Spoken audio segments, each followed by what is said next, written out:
So in the immortal words of my favorite operating system, let's start.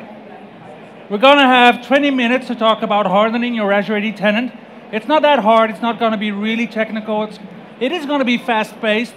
And the way that we're going through this topic is just, there's the first person already leaving, right? Oh, it's not that technical. I'm out of here. Cool. It's got to be a bit technical, not the marketing fluff or anything like that. And it's fast-paced. I've got 4 topics that I use as a structure. So we're going to talk about the secure score for identity, which is a new feature in Azure Active Directory since today. And it's in preview. It's about limiting privileged access because I feel that every default Azure AD tenant has got some access for non-privileged users.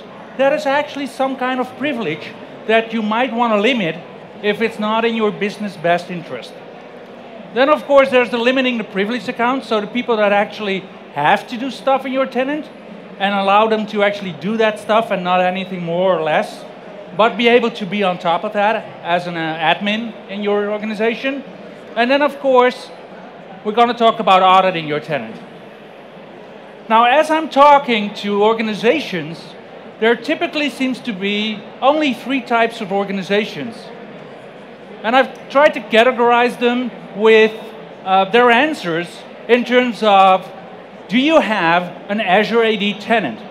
And the most common response is, yeah, we don't have an Azure AD tenant.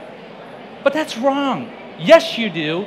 If there's any person in your organization that used their email account to answer to any invitation for, I don't know, a Power BI dashboard or a SharePoint site, there's a Microsoft managed tenant for your organization already.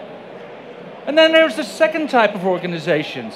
And they say, you know what, we're completely in control. All right. And that's because they synchronize their on-prem Active Directory to Azure Active Directory. But even if you do that, there's certain attributes, like multi-factor authentication attributes, strong authentication details. There's no on-prem significant other for that. If your Azure AD tenant suddenly is gone, that information is gone as well. It's not sourced from Active Directory, it's just gone. So you're not completely in control, I'm sorry, buddy. And the third type of organization, and I love these guys, especially since I'm from Europe, so in terms of GDPR, these organizations have to tell you that, yeah, we manage Azure AD for our organization. And yet you have colleagues, I don't know where, that actually invite others to your organization's applications and services and resources in Azure AD. And now all of a sudden, you've got, I don't know, 1,000 B2B accounts from other organizations linked to your tenant that you're now responsible for. If your Azure AD tenant, for some reason or another, is gone, your business will have to recreate all that stuff. So there's a lot of misconceptions with organizations today that I feel that we could address better than we do with current marketing and current communications. So let's look at how we can do that. And we're going to look at Identity Secure Score first. An Identity Secure Score is a service to admins. So just to show of hands, who is the corporate admin or the global admin for their Azure AD tenants? Cool. So this is a present from Microsoft for you guys and gals. So what you can do is it will give you some smart recommendations to help you further your Azure AD tenant security. And it's smart, it's specific, it's actionable, it's measurable, it's realistic, and it's time-bound. So now you can actually show your manager, you know what, you come up with these crazy ideas, and Microsoft ranks that as 0. And the other part, and that's fun for me, is you can benchmark your Azure AD tenant based on the Identity Secure Score. Now, of course, this is all marketing fluff, and yeah, we heard about that. How does it look? How does it feel? What does it do? So Let me demo that for you.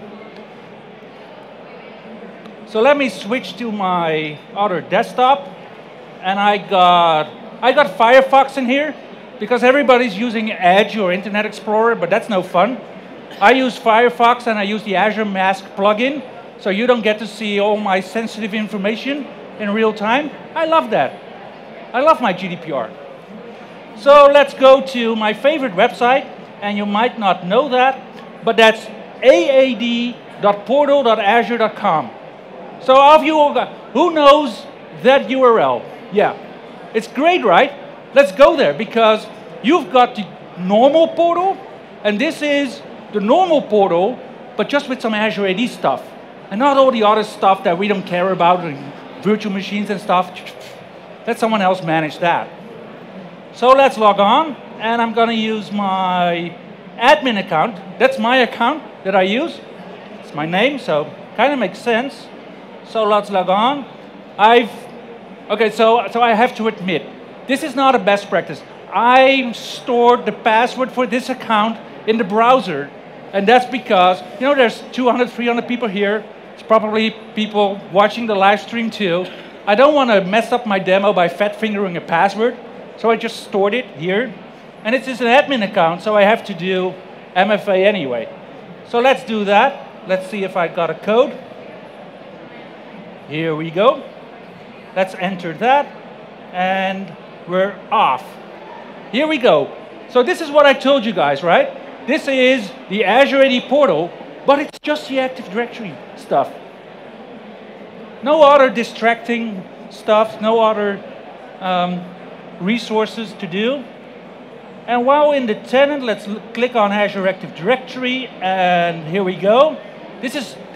As you're a global admin, this is all familiar, right? From here on. Let's scroll a bit down, and here we go. Here's the Identity-Secure score. It's in preview, so that's okay. Let's click on it, and immediately there's the score, right in your face. You're a 96 out of 223.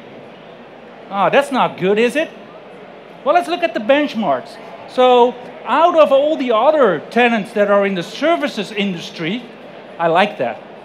The services industry. Okay, so they're typically at 39. So yeah, I'm way above that. And for other typical 0 to 5 person tenants, how can you have a 0%? Well, never mind. 0 to 5 person tenants, it's 24. So I'm doing pretty good. So let's scroll down a bit, and here's the smart recommendations that they've been telling you about, and let's look at one of them. So let's pick, I don't know, 2 or 3. So here's an interesting one. Enable the policy to block legacy authentication. Here you go. So what does that give me? So it says, score impact, if you do this, you get 20 points. Good, I like points. I'm an Xbox guy as well, so give me those points. 20 points, my current score is 0, all right. And the max score is 20. And, oh wait, user impact is moderate. So perhaps I should communicate something, right? Okay. Let's look at another one. Oh, right here. Enable all users are registered. So user impact suddenly is high, and the score impact is only plus 15. Oh, that first one sure sounds better. So let's look at another one. Here it is. Do not allow users to what? To grant consent to unmanaged applications. So the score impact is plus 0. Okay, so we can forget about that. I already have the maximum score for that, so I'm good to go. So you guys see how this works? It really is quite easy now to harden your Azure Active Directory, because Microsoft is guiding us all the way. We don't even have to think about that. Well, let's log off at least. I'm signed out. Cool. Let me go to the following one, because this is easy stuff. This is level 100, right?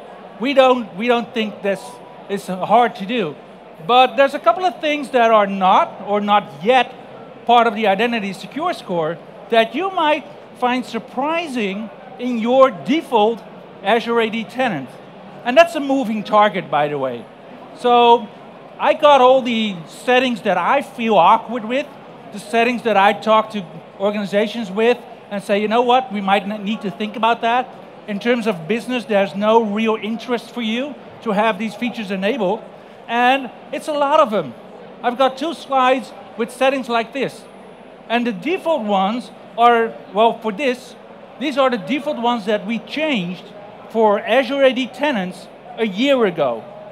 Now, as we're moving along, Microsoft is also enabling a couple of these settings as well to make your Azure AD tenants hardened. But it only enables those for new Azure AD tenants. So when is an Azure AD tenant new? Well, if we go back to the 3 Azure AD tenant types we had, if the first colleague in your organization accepts that B2B invitation, that's when your tenant was created. So if that was 3 years ago, you get the settings from 3 years ago, not today's settings. So you really have to look at these settings, and we're going to look at them in the portal anyway, so I don't have to spend a lot of time with this.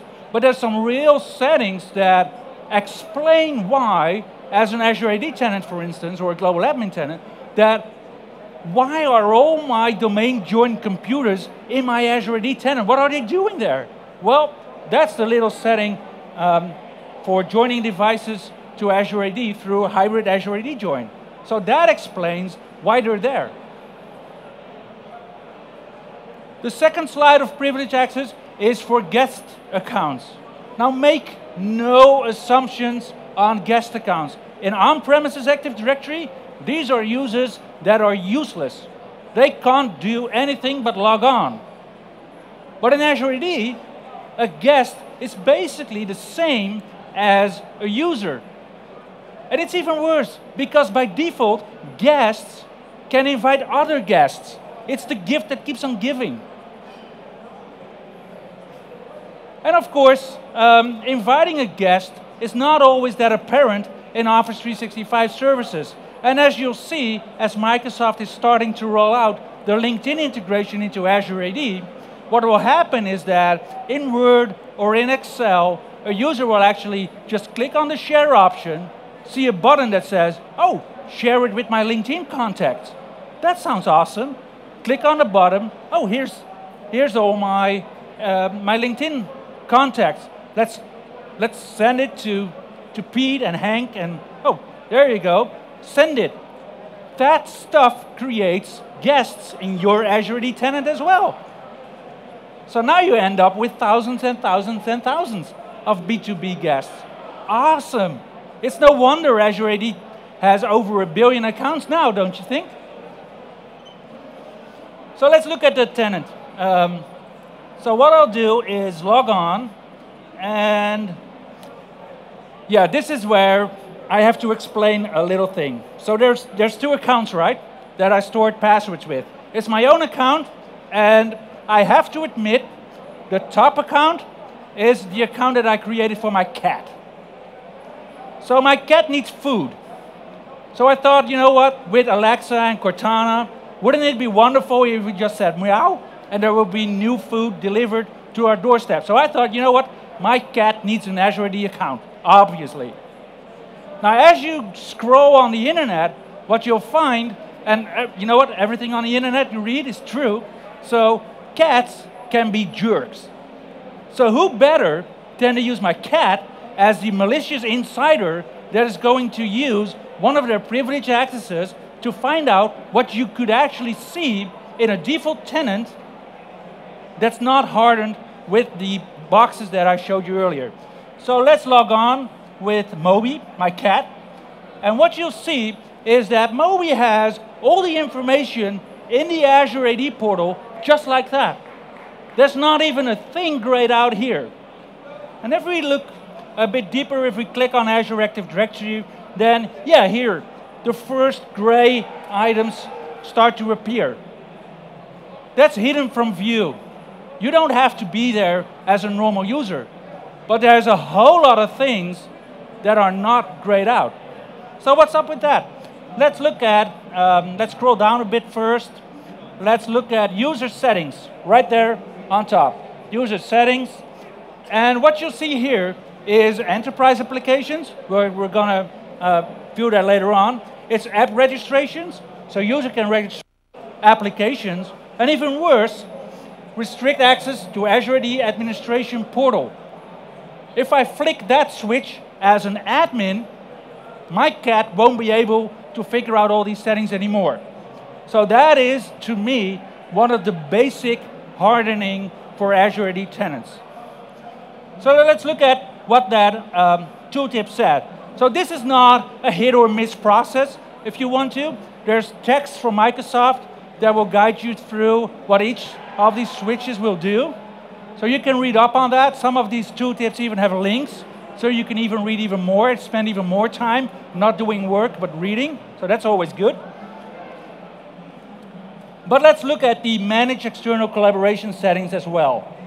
And there's no LinkedIn yet in this tenant, but there's a couple of things that, to my cat, is really interesting, because now he knows that if he gets the other cats in the neighborhood into the tenant, these cats can bring their cat friends too. So now the cats in the neighborhood can take over my tenant if they want to. So let's prevent that as well by just playing with these switches and doing that. Let's go back to Azure Active Directory and let's click on devices, because this is where a lot of organizations don't feel that they are in control the first time they actually see this list. So there's a couple of devices here. These are Azure AD registered, Azure AD joined, or hybrid Azure AD joined devices. So in typical organizations with Windows 10 devices and recent versions of Azure AD Connect, this list will feature all the domain joined computers in your organization by default. But we're not after that yet. It could be really useful information for insiders in your organization, but it's not that bad. So let's look at device settings, and this is where you see that these devices come from. Because by default, it says user may join device to Azure AD all, and user may register device with Azure AD too. So what does these two options do, right? Well, let's look at the tooltips first. So users may join devices to Azure AD. It says select the users that are allowed to join devices to Azure AD. So how does that work? What's the difference again between joining and registering? So joining is the stuff you do in Windows 10 when you set it up or through the control panel. And registering is, and if you click on that one, let's do that. That one has a link. This is the stuff you do with iPhones and iPads and Android devices and stuff like that, where you want to have single sign-on for your organizational Azure AD log-on credentials. And you can turn those off. You can't turn hybrid Azure AD join off, but you can turn this stuff off. And I think if you're not doing anything with conditional access policies based on devices, that would pretty much make sense for your organization, right? So let's look at that. Let's go back to Azure Active Directory, because there's one more thing that I want to show you for enterprise applications. And these are all the enterprise applications, and you see the Azure Mask plugin doing its work right there. And let's click on user settings. And here is one of the things that in Europe is really hot, because the first option on this page, and I'm sorry it's grayed out because my cat can't change that, but users can consent to apps accessing company data on their behalf. This is the first thing that I turned off in my tenant, because it doesn't make any sense for an organization my size. And the tooltip tells you what it does, how it works, and all that kind. So if you're not sure what a switch does, just read up on it. Visit docs.microsoft.com, for instance, to really make sure that you know what you're doing. And you can always just revert it, right? A change like this is easily reverted back by just entering the Azure AD portal again and just flick the switch. So let's sign out again. Cool. We're signed out. Perfect. Let's go back to the slides, because we've only covered 2 out of 4 topics now. Those were the 2 big topics. but there's two more that I want to talk about. And the first one is limiting privileged accounts. I truly have to admit that I was appalled when I learned that only 0.73% of admin accounts last year had multi-factor authentication enabled. It's not 73%, it's not 7.3, it's 0.73%. It's a really low percentage. And when I talked to Alex Wienert, who made the quote last year, he said, so there's about 4 roles that you want to enable multi-factor authentication on. And it's the global administrator, it's the Exchange administrator, the SharePoint administrator, and the Intune administrator. These are the roles that you want to limit with multi-factor authentication. And really, you should only give these privileges to accounts that are your trusted people, the people you trust in your organization to not mess up. And if you really can't trust them, then make sure that they're within hitting range. So you can hit them if they make a mistake. Now, of course, you have to deploy strong authentication. As I said, multi-factor authentication would be nice. Expiring passwords would be nice as well. But also, there's a new thing coming from Microsoft, and it's a baseline policy. And these 4 roles are targeted by that baseline policy that says, if you're a member of these 4 groups, we are going to automatically enable multi-factor authentication on that. And if you are an organization that uses service accounts with these roles, you're basically screwed the moment Microsoft is going to enable this baseline policy. And make no mistake, this baseline policy is going to be enabled soon. So how do you manage these service accounts then? Well, there's 2 routes for service accounts. So the first one is to use a service principal for application privileges. So if you make an account in your Azure AD tenant and you give it the SharePoint admin privilege, for instance, so you can make backups of SharePoint and stuff like that, then that functionality will break the moment the baseline policy comes into effect. Now, you can also use a service principal, and a service principal is not based on a user object in Azure Active Directory. It's more or less based on the same principle we know from on-premises Active Directory, where we have a service principal name. But now, there's a certificate attached to that, and that certificate you can use to authenticate the service principal to your organizational applications. And the authentication keys, by default, expire after 1 year. So even if you think you're covered, you're safe, after a year it still breaks. So that kind of sucks, but you can also set them to 2 years, which would make them break, well, only half the time, right? And then there's managed identities for Azure, and these were called managed service identities for a while, but MSI turned out to not be that practical of an abbreviation for that. So they're now called managed identities for Azure, and these leverage Azure Key Vault. Now Azure Key Vault is a pretty, well, in terms of cost, a pretty hefty service, because you pay for about $1 per month per key pair in Azure Key Vault.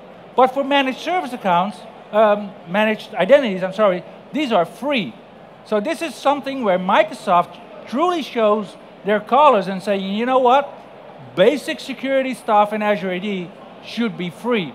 So let's use the managed identities for Azure to authenticate to services that integrate with Azure Active Directory.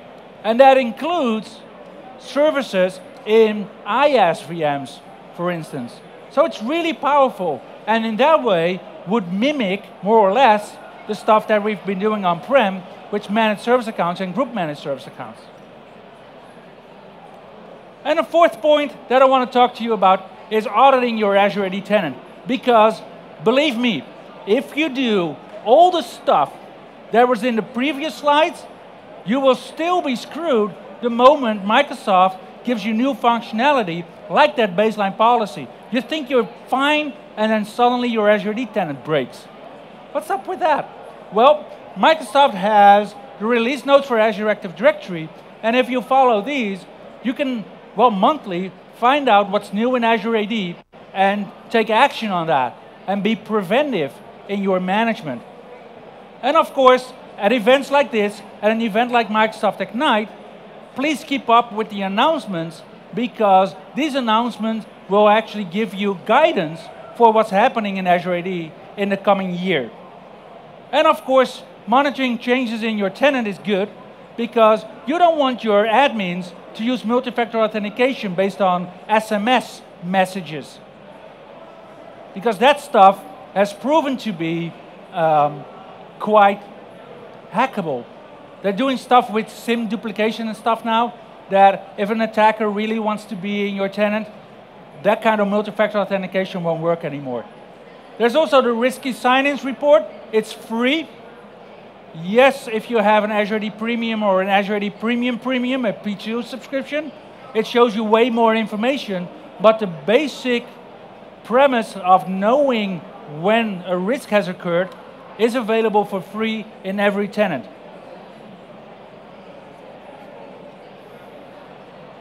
So to wrap things up, I really hope after this session you are going to assume, or no longer assume, that you manage your Azure AD tenant properly.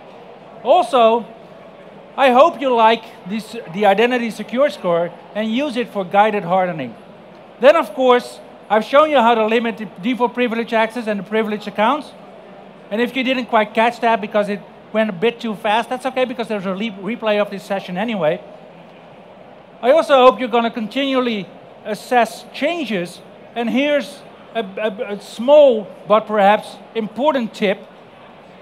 There's about a dozen organizations that Microsoft tries to reach daily. So the real Microsoft, not the fake Microsoft, the real Microsoft is trying to contact about a dozen tenant owners daily to give them the message that their Azure AD tenant has hacked. There's about a dozen tenants a day where the contact information is wrong or not filled in. So there's a lot of tenants that are breached, that are hacked, that are maliciously taken over, and if you're not up to date with your contact information for your Azure AD tenant, you might never know. So please help Microsoft out and fill in that contact information. You can do that in the Azure AD portal, and you can do that using PowerShell, whatever you like. So if you like this session, then please fill out the evaluation. If you didn't, never mind. And with that, I would like to say thank you and enjoy Ignite.